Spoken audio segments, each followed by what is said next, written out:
All right. Welcome to episode 3 of the Retro Bar Podcast. Friday morning, 10:30. Every Friday, unless something comes up.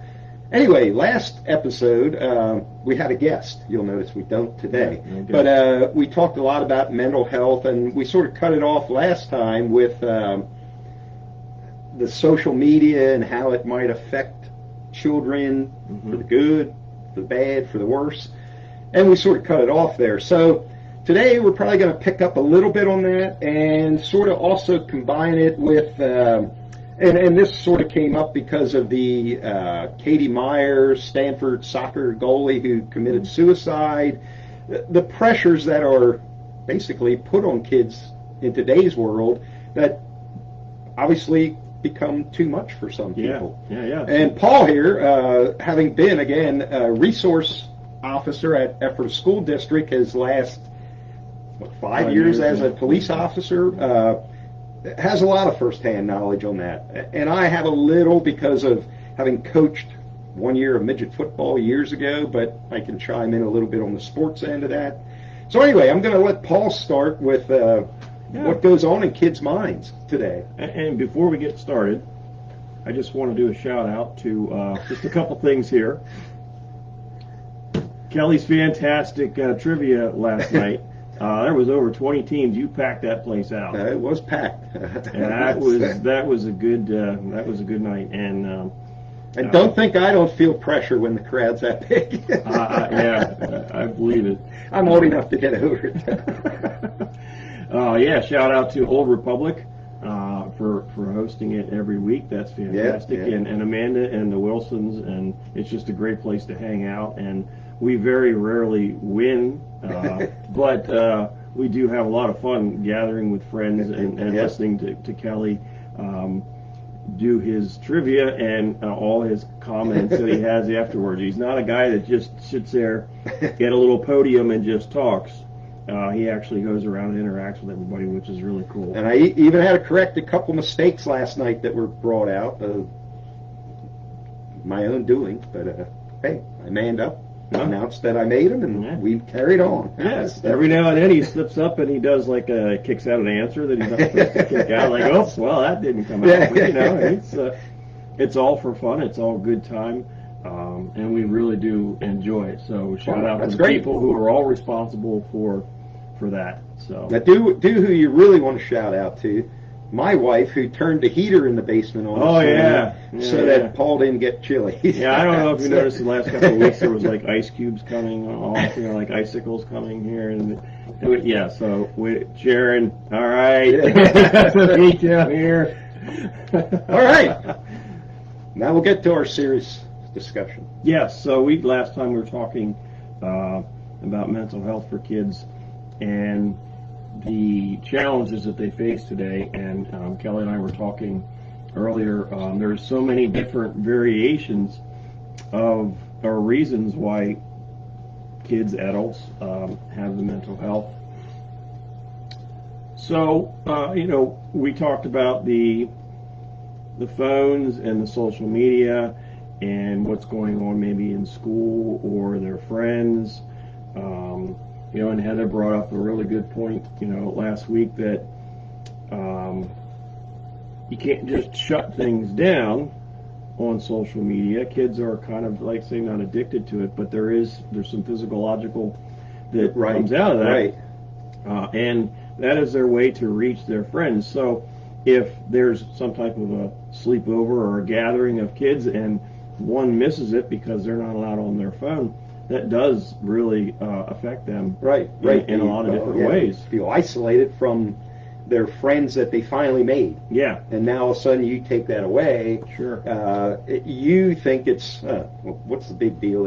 To them, it's the world. And I mean, it would sort of almost be the world to me. I mean, it's how I communicate. It's how I advertise. Yeah. It's how I try and make somebody laugh that might not be having a good day, or poke fun at myself or whatever. But yeah, it's a big deal. I mean, it's today's version of being grounded, I guess. And when you were grounded as a kid in our day, okay, so you had to hang in the house you didn't do much anyway. Yeah. So it wasn't that big of a thing. But when you're taking away their whole world, Yeah. it's a much bigger thing. Yeah, it is. It's huge. And part of my deal in school. And as much as I talk about the police department and the school district, I'm not speaking for them because I have been retired for a year and a half. So, in no way am I speaking for them. They might have changed the rules and whatnot that I would not know. Right. So, but when I was in school and teaching the kids the pitfalls of the social media and how many creepers are out there that they could run into, all the way from very young to older, that they just don't understand the power that they have in their hand. Ephrata is no different than anywhere else in the United States. There are creepers everywhere. So if you went on to the Pennsylvania Megan's website, and it shows where there are sex offenders and there are different variations of sex offenders, and it shows where they're at. And you'd be amazed at how many are right down the street. And again, Ephrata is no different than anywhere else. Right. And it's, again, a variation of Megan's Law offenders. There's different tiers. You could be a boy or a girl at 19 years of age and dating somebody who's 17, and technically be breaking the law. Right. And you could get in trouble for that. And you could be put on a list for something that you weren't going after little kids. You got wrapped up in a relationship that was probably not appropriate or the age appropriate, but you're still pretty close. Well, and I mean, I myself, I was in my early 20s and dated, well, actually my first wife was not, well, I think when I met her, she was already 18, but I was in my 20s and dating a girl that was 17. Mm-hmm. But, I mean, there wasn't a huge age difference, and I wasn't being a creeper, I just wanted a girlfriend. Right. That's, but you're right, I guess that technically could have been, sure. All of a sudden the parents don't like you for whatever reason, and they find out you've done something that maybe you shouldn't be doing at that age, and they turn you into the cops, and now that ball starts rolling. Yeah. Fair or not, that's the reality. Right. So there is different tiers of Megan's Law, and to teach younger people, like, there is dangers out there like that. There is somebody out there that could be creeping on you, and all the information that you put out there on your device that would have all them details, you really just don't understand. Right. There is a great video, and I don't remember the name of it right now, but it is, I believe it's called 7 Ways That I Can Find Out Everything About You as a Kid. So if somebody goes on, and in 7 clicks on a computer, they can find out a lot of information about you just with 7 clicks, because you have Snap, you have Kick, maybe not so much anymore, but you have Snap, you have Instagram, you have Facebook, you could do 7 clicks, and you could get a lot of information for somebody. So you have to be careful what you put out there. So, and how does that affect your mental health? Well, if there's somebody out there looking to do harm, you could be really worried about that, and you might not act appropriately online, where it gets to the point where you don't want to tell your parents, you don't want to tell your teacher or your counselor or your principal, your church, whoever, because you're embarrassed of what you put out there. Right. So while the pressures of that, and knowing probably in the back of your mind that sooner or later, like is always the case, even in the old days, you could tell your parents some made up story, but you still knew, even long before social media, that sooner or later they're probably going to find the truth out. Yes. And much like, a creeper, 7 clicks, they can find much out about you. Your parent, with 7 clicks, can find out just as much about you. Yeah, they know how to do that. And thank God my mom ain't on social media. That's all I can say. And you might think, like, why is he telling people? There's creepers out there that could be watching this, that could get to learn something. Trust me, they already know. They already know. It's kind of like there's a problem that nobody wants to talk about. Well, if you never talk about it, you never get solved. So you need to talk about it. You need to be upfront. And much like there's people, especially older people, who are a little scared of maybe using their credit card online to buy something or whatever. And again, it's if somebody probably already has it. Yeah. They just didn't sell it to somebody else yet. I mean, you use it at a store, you use it wherever, at a gas pump. Anybody that wants that could get it. Absolutely. Because when you pay the price, you give your card to pay for something, and they walk away to the register, and the register's at the other end of the restaurant or the store or whatever the case may be. You just lost sight of your credit card. It is what it is, Right. Yeah. So back to the mental health thing. Right. We briefly talked about sports and mental health in sports, and you had some great insight on that. Well, I coached 1 year of D-team midget football, 8 and 9 year old kids, and the only reason I did it was my kid signed up at Warwick. And I went to a parents' meeting, and there was absolutely nobody that wanted to take on this position. So I said, okay, I don't really want to do it, but I'm going to be at every single practice because that's just how I am. And so, and I played quite a few years of football, so I at least have a little bit of idea what I'm doing. And so I said, I'll be head coach. And then once I did that, quite a handful of parents joined in and were assistants and did a super great job. In fact, probably did a better job than I did. But one thing I learned that I was not really aware of, because I hadn't really been involved in any sports since I played in high school, and now I was in my 30s when this was, actually in my 40s, I believe, to be honest.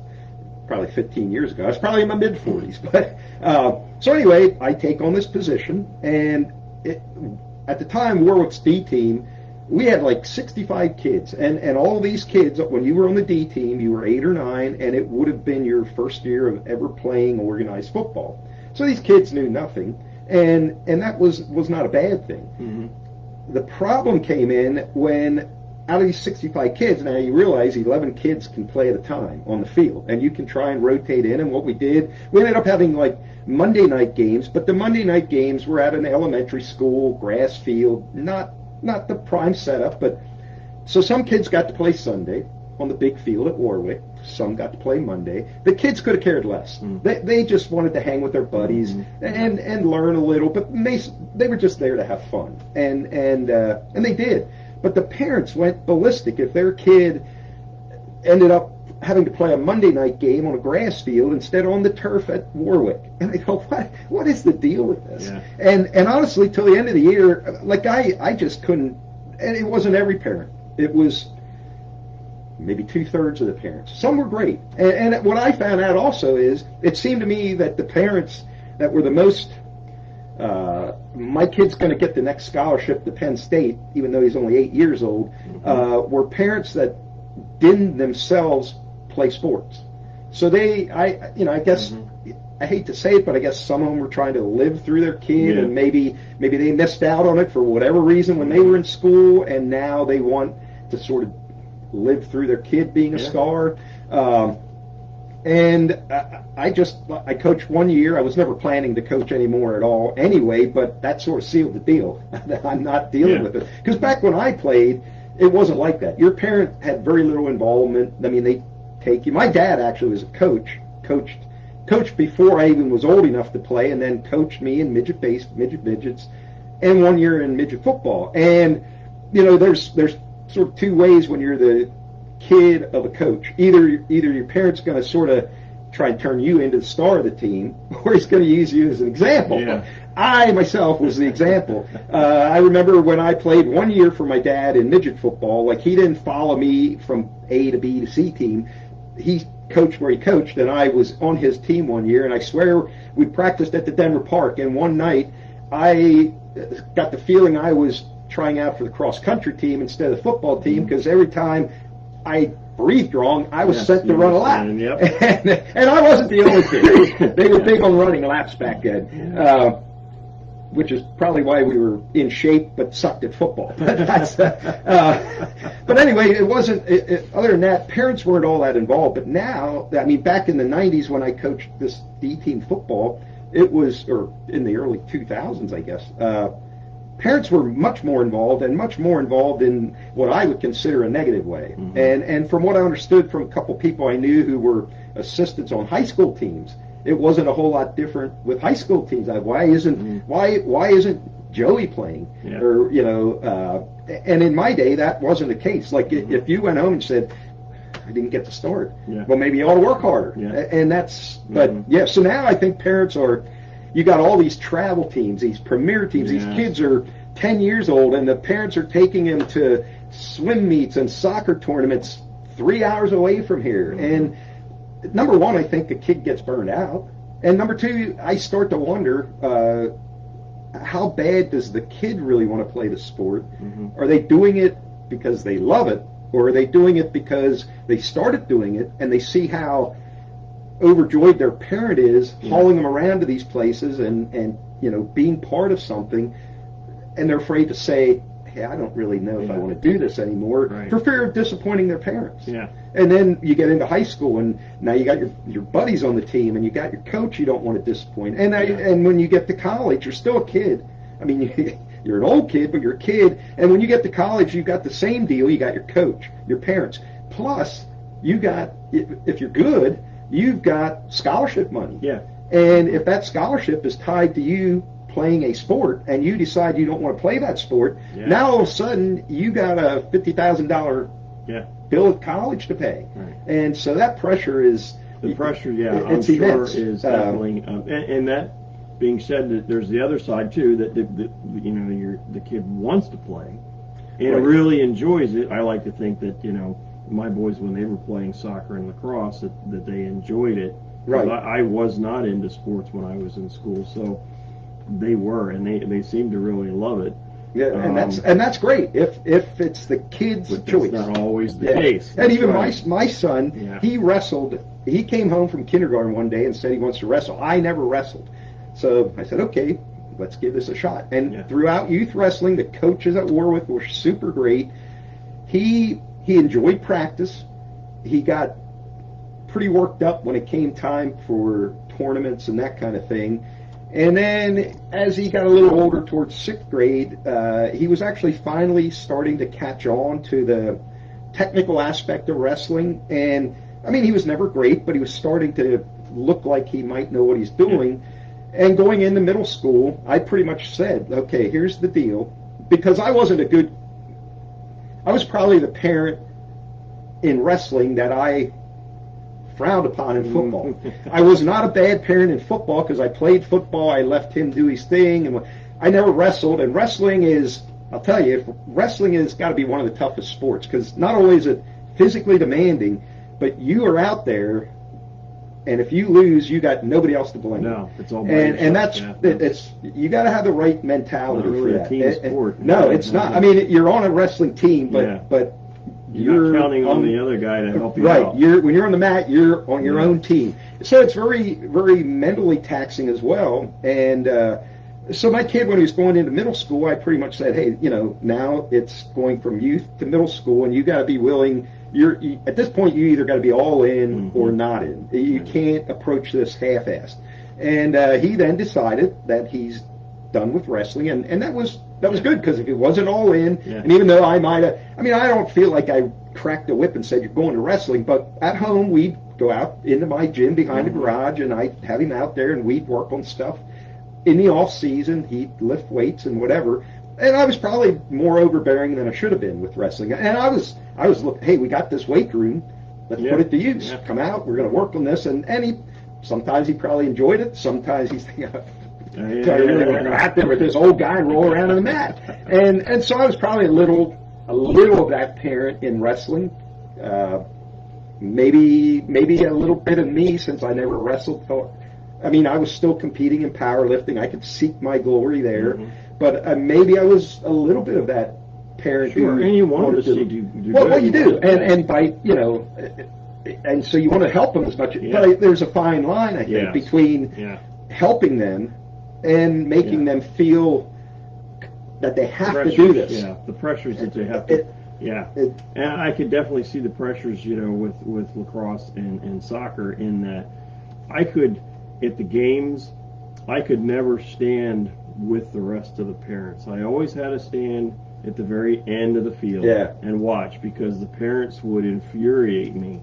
And they would be yelling either at the coaches or the refs and giving their 2 cents on what they thought was right or wrong with the game. And I get being spirited at a game, right? But some of them got really over the top and not appropriate in my mind, and I couldn't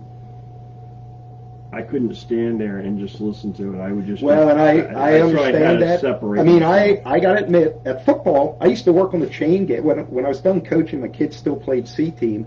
I would work on the chain gang, the first down markers, right at the field, and I really felt I was never compelled to even yell anything. Mm-hmm. At a wrestling match, when my kid was on the mat, and I was not yelling negative. I was not yelling at the ref. I was not yelling at the coach. They all knew way more than I did.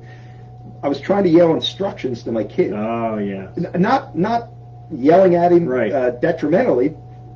And I guarantee he never heard a thing I said. Yeah. And I know from playing football or even lifting in a powerlifting, not that anybody was there cheering for me, but you don't hear nothing. Yeah. When you're out there in the moment, you don't hear nothing. So all that screaming I was doing and not screaming negatively, but instructions was for naught. Yeah. I'm sure he never heard none of it. But it was the hardest thing to sit there and, like you said, what I should have did is went out in the lobby and watched from a doorway or something. There's nothing wrong with encouraging your kid to do well, but so many of them did not do that, and I watched them get kicked out of the game. I never got to that. As well as coaches did too. I've seen the coaches get out of hand, because that's the other part of it is sometimes I think that hey, this is high school sports. It's not the end of life. It's not right. the be all end all of everything. No, I get the coaches have to show that they can win and do well, and for the bosses at the school district, and I get that, and of course then they puts them up further in winning in the league and that, and I get that part of it, but it's high school, and they need to pass their classes and to be. And I put my foot down when it came to practice on a Sunday. They were like, well, you guys didn't do good on the game on Saturday, so you need to come in on practice on a Sunday. And I'm like, no, they're not coming in to practice on a Sunday. But then there was ramifications. Well, then if they're not going to come in and practice, they're not starting on Monday. And there was some of that, and then it was a bit frustrating. So you're trying to do that fine line of not making it worse for your kid, but also keeping it to the point where, like, this is high school. And you're right. And I find now when I was in high school, all I did was play football. That was my choice. I wasn't really good at anything else. I did throw javelin one year in 10th grade, and honest to God, I'm in the running still to this day as one of the 5 worst javelin throwers ever to partake in the sport. So I only did that in 10th grade. Didn't hit anybody though, did you? No, I couldn't have thrown far enough to hit anybody.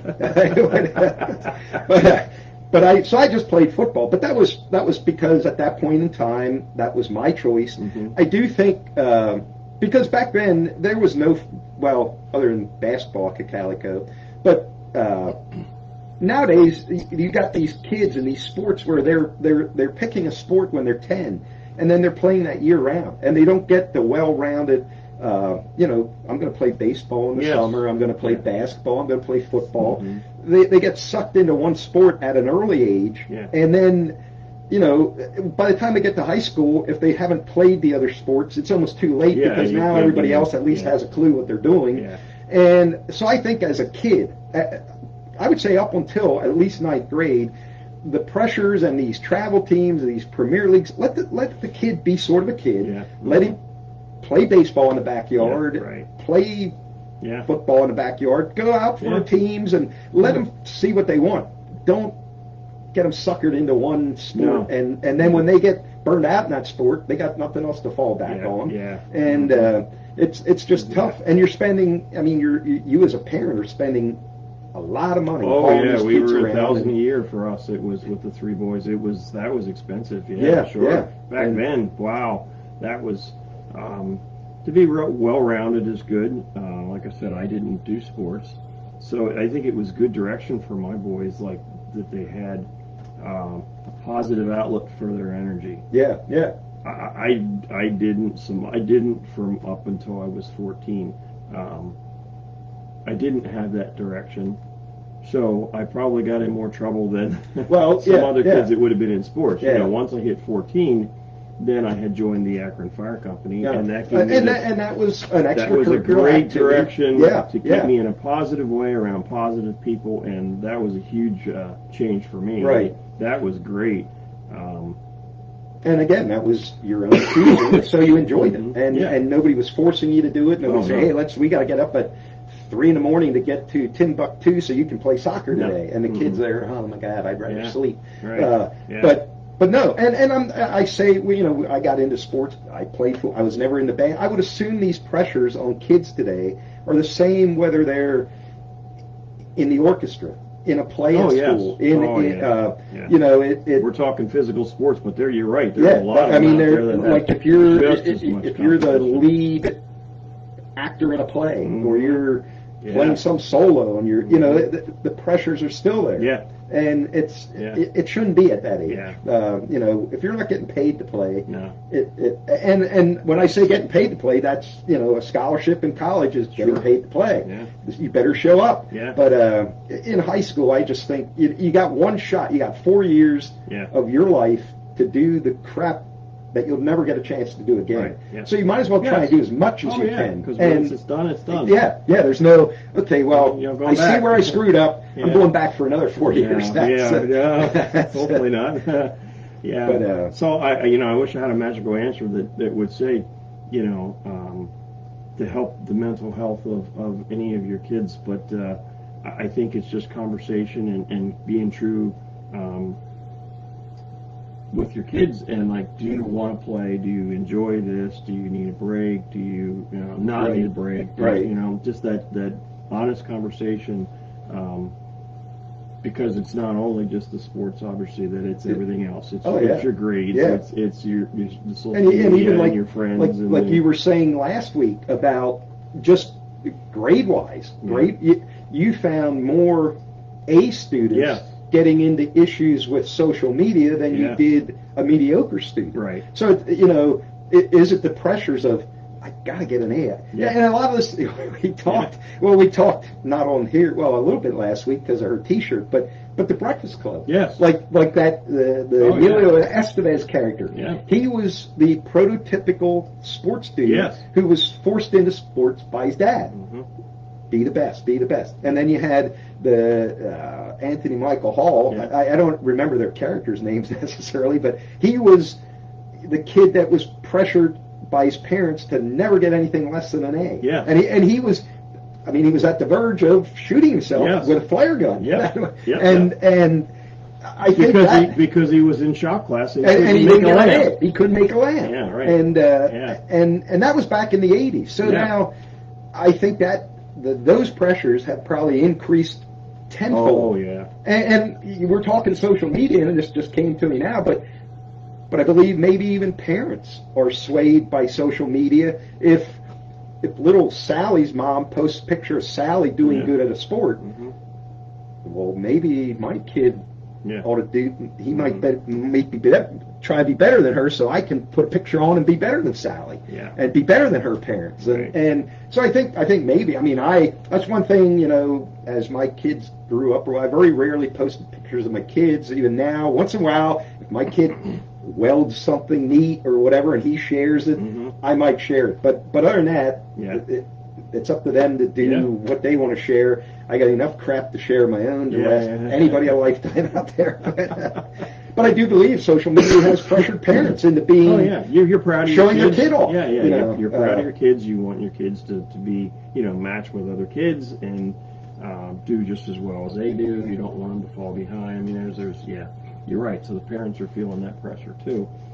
Aside from being probably a full-time worker and trying to keep a house and trying to keep up with everything you need to keep up with so that everybody is happy. So you got to live.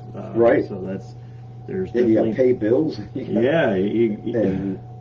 Absolutely. So it's not like it was in the 60s. No, it's different. And again, no magical answer, just conversation. I think is trying to get that true feeling from your kids if it's really what they want and how they're dealing with it. And some of that I try to teach in school with at least the safety part of it. So it's not to change the subject, but just to one of the before we wrap up here today, I just wanted to touch base on one of the other things that I did with the staff in schools was teach situational awareness and safety. So, of course, the school shootings and everything that was happening there, how do you deal with that? So many people froze. How do you respond to something that's happening to you right now? So there was a lot of, and hopefully we'll touch base on this a little bit later, in the season here. But situational awareness to me was huge. Knowing what's in your surroundings. You've seen the pictures and the videos of somebody on their phone and they walk into a sign. Oh yeah. Or they walk into traffic. Or they bump into somebody because they're just not paying attention. Right. They can't get their look up. Right. So understanding what's around you and what's happening is really important. Quick work story on situational awareness. On the job a few years ago, the guy I had violated his probation. Didn't do a new crime, but he had violated his original probation. He needed to go to prison. He was fine with it. He was like, "Yep, I messed up. I get it. I need to go back and do some more time. That's fine." So we're on our way to prison in a marked police car, and the marked police cars, at least in the back in the prison area, had bars, just like it would be in a prison. Right. Okay. So we're going down the road, and we're in the travel lane, not the passing lane. And this van passes us like flying. Zoom. Person driving not paying attention, doing a million things, going like a bat out of hell going towards Lancaster, And the guy in the back says to me, he's like, "Who passes a police car at that kind of speed?" And then I wasn't in a position to do I couldn't stop him or anything because I had somebody with me. So no, that's interesting because I thought you were going to say, so this guy got to go along and arrest somebody else. No, it's all about safety. So I didn't want to put him in any position that he could be in danger. So, but I said, "Do you want to mess with him?" And he says, "Oh yeah." So this person in the van ended up pulling over into the travel lane, and they're going just as fast. So I get in the passing lane and I speed up, and I put his window down, and he has his hands on the bars like he's trying to get out, and I put his window right directly next to the window of the driver in the van, and he starts going like, and this driver, all of a sudden it clicked. Oh no! And I was like, he hit the brakes, and this guy laughed the whole way into prison. Yeah, so situational awareness. Who does that? Well, actually, you're right. It's like, pay attention. I relayed the story. There's a couple Ephrata cops that hang at lunch with us, and not real long ago, within the last 6 months, I left home here on a Monday afternoon, was heading up the country corner. I'm actually giving them a little. There you go. I don't get up there near as much as I should, but the owners up there support me almost every week at my trivia. But anyway, I was making a trip up there, and not far away from my home here, an Ephrata cop is behind me. Mm-hmm. And so I'm thinking, I probably know him, but yet I'm like staring at my speedometer. Like, I don't want to be speeding. I probably know who that guy is or that lady behind me, and they followed me up through probably towards Shannon because they cover up there. Mm-hmm. And finally they got to the place where they turned off. God, good. Now I could go 40 instead of 35. Yeah. But no, you just got to know what's going on. But I saw him right away, and so I was aware. That's good. That's not. I was on vacation a couple years ago. My wife and I stopped at like a dollar store, and I stayed in the car. She went into the store to get whatever she needed. Right. There was a car that pulled up to the curb right outside the door. There was a guy that ran out of the store very, very quickly, jumped in this car in the driver's seat, and backed up as fast as he can out of the parking lot, and then hit the roadway and took off. And like, of course, the cop and me like, okay, bad stuff just happened. Like, what's going on now? Yeah. And then very shortly, my wife pops out and is everything okay? And she said, oh yeah, he was stealing something, and the clerk confronted him, and he dropped it, and he ran. Okay. Now, okay. Is he guilty of anything? Yes. Oh, even though you didn't take nothing out. And most stores won't. Well, I don't want to go into that, but yes, the law says as soon as you conceal something, that's a violation. Even if you just think better of it before you leave the store. Right. Now, if you have it in front of you and you're walking towards the front door, that's not concealing it. Concealing it is you putting it down in your pants. So you're back in the whatever section, and you decide, hey, I'd like that, and you stick it in your pocket. Yes. And you walk to the end of the lane and decide, that's pretty stupid, and go put it back. Right. You could be arrested. Yes. Okay. Yeah. All right. Yeah, the law says don't do that. You don't actually have to leave the store and pass every point of payment, although it does look good in court if you do that. That really shows the intent of you trying to steal it. But technically, you putting it in your pants, that's guilty. But okay. Okay. So I said, I asked my wife, because she lives it with me of situational awareness. I said, did you think about situational awareness in case he had a weapon or who knows what, And she immediately was like, absolutely.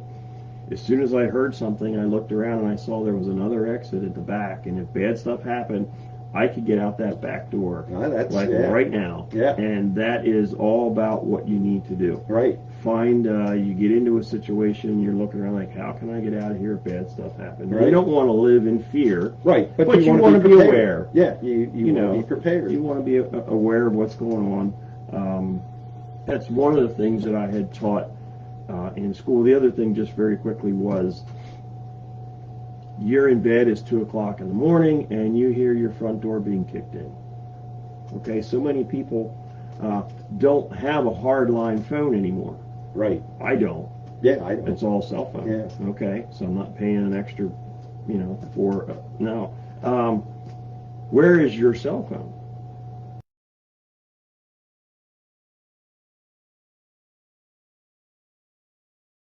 Well, now you're my charge is right aside of my bed. That's good. And I'm not saying because of the situation. It's just it's there if I want it, or if my kid needs to get a hold of me, or whatever. And there's a lot of people that won't do that. They don't want to be interrupted, and I get that. Yeah. So they'll put their phone completely away from. Now I'll turn mine on Do Not Disturb. Yes. Right. I do. Yep. With only my kid and maybe my mom on the ability to get override the Do Not Disturb. Yeah. But other than that, right. I don't listen to it going off all night. But it's there. I mean, that's good. It's like if bad stuff's happening in your bedroom and you have no way to communicate, it doesn't matter if somebody's kicking in or if you have a fire or whatever the case. Right. How do you communicate to the outside world that you need help? Like bad stuff's happening, and it was just one of the things that think. How do you plan? Like way back when. Fire alarm or fire drills that you do in your house. Yeah. I mean, we do them in school all the time. Yeah. But do you do them in your house? Like, do you know if when our kids were younger, they always knew that if there was something bad that happened, whether it be a fire or whatever, we always got together. Wherever you left the house, there was a point. Like a meeting place. So that you knew. Yeah. Everybody's here and safe. Right. Because the first thing the cops do when they get there is everybody out of the house. Right. And if you can't answer that, guess what? Cops are going in the house. Or the firefighters are going in the house. Yeah. So they're going in themselves at risk. Right. And all of a sudden, here comes Johnny around and like, oh, I didn't know I you were. I didn't know you were. Yeah. So that's just one of the things, and hopefully we can get into some of that later on down the road. Yeah. But, now I do have a question. My phone is right side of my bed, and if something bad happened, do I dial 911 on my phone? Mm-hmm. Because it in the old days, 911 on a cell phone didn't really do anything. Mm-hmm. I sort of remember it in the old, like they always said, if you dial 911 on your cell phone, it wasn't going to work like it did on a landline. Oh, no, it works the same. Okay. It's much, much better now. Well, that's because good. they can. I mean, because honestly, I've never had to use my cell phone and dial 911. Yeah. And having that in my memory from, and that must have been from years ago. Yeah. But like I wouldn't know. Now I know. But I would like, okay, I'm going to try it. Is it going to work? And if it don't, then what do I do? Yeah. Yeah, but I guess it would have worked. Absolutely dial 911 because when I was on the road, I would absolutely rather go to a call that somebody dialed 911 and they did it not by mistake, but maybe they overreacted or they jumped the gun or whatever. And like, that's fine. I'd rather go there than like, well, I wanted to dial 911, but I thought I better not. Yeah. And then it's all downhill from there. Yeah, It's not good. Yeah. So dial 911, and in certain circumstances, they can ping your phone. Okay. So even if you yourself was suffering an illness, yes, and you dialed 911 and could speak for a minute or two, and then you went unconscious, they should be able to still find you. In certain circumstances, not everyone, but certain circumstances, yes, they can hit an address and saying, "We're getting an unknown 911 call," and we go to them and. There's plenty of stories out there that I've had that have somebody dial 911 and bad things were really, really happening. Yeah. And they couldn't talk. Right. Because of people that were around them. Right. So yes, definitely. Now, one other quick question: situational awareness in the school, and you brought up the school shootings, which seem to be more commonplace now than. Well, actually, they really aren't. Oh, they're just more in news. Well, and I think that's another issue, and that's the whole thing with the world now. Like everybody thinks how bad the world is now. It's really not any different. No. It's just we're able to see how bad it is. Absolutely. Where back in the 60s, 70s, even 80s, you could look at a newspaper or watch, but you didn't have the ability of an individual anywhere around the world telling you how bad it sucks here or how bad this is. So you're just inundated with suckiness. Absolutely. And it brings so many people, like they think their life sucks because they're seeing all this sucky stuff. Right. And you got to get out of that. You really do. You got to focus on me and my life. And like me, I go do damn trivia every night, and I have a ball, and the people that are there ball. Yeah. If I sat home and watched the news and looked at Facebook, and thought, damn, look at that's going on. And look, now we can't do this, and now we're paying this much. Now you drive yourself nuts. You really do. And all of a sudden you're an old man and can't do anything but sit and look at that shit. And your life's over. Our schools are safer now than when they were many, many years ago. Our schools are safer now than what it was many years ago. When you were a resource officer, and I'm thinking school shootings here, did you have a weapon? Like if somebody came in the school, you could defend the school. Yes, absolutely. What is your opinion on a teacher, a properly trained teacher having a weapon? Yeah, and that was brought up at one of the school board meetings. I was asked that by one of the school board members. That said, what do you think about that? Because now the law says that the teacher, is allowed to actually carry a weapon at the permission of the school. If they were to give permission, they can actually, because there is a law that says you cannot have any weapons on school property. Right. Okay. So teachers can be exempt for that. And they had asked me, it's like, what is your opinion on our teachers carrying weapons? There was certain teachers in the school district, especially them with military background, that I would feel completely comfortable if they had a weapon. So there's more comfortable than if nobody did have a weapon. Right. So that being said, there's a lot of there's training.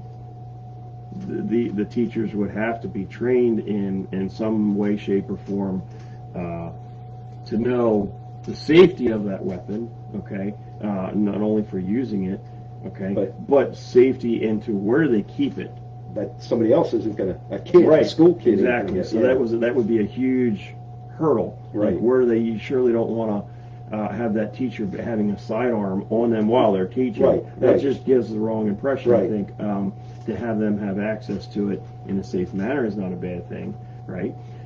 Okay, now that also being said, that if they had a weapon, now something happened in school where cops are coming, and they're looking for bad guy, and they see this teacher, and they have a teacher with a gun in their hand, and they don't know it's a teacher. Exactly. So there would have to be a lot of training and awareness as to how that would work. I'm not opposed to it, but there would be a long road to get there. I'm Okay. afraid. Yeah, there's But a lot of, I always like to have, like, hey, if I'm going to go into a scene, do I want more good guys with guns? Of course I do. Yeah, Are yeah. you kidding? Yeah. Absolutely. Oh, yeah, yeah. But properly trained is going to be, that will be a big hurdle, I think. Okay. Yeah. All right, well, Yeah. we're going to wrap it up there today, and we'll continue with some subject next week. And we actually have quite a waiting list for Yeah. guests. Mm-hmm. So with any luck, we'll have a guest next week, and whatever they want to talk about, we'll talk about. Yep. We just didn't have any today, and so we filled in the time. Yeah. Hope you enjoyed it. We'll be back next week at 10:30 Friday morning, and in between, if this will be on Facebook from here on out, you can watch it at your leisure. And we're heading to Black Forest. Happy trails. See you later.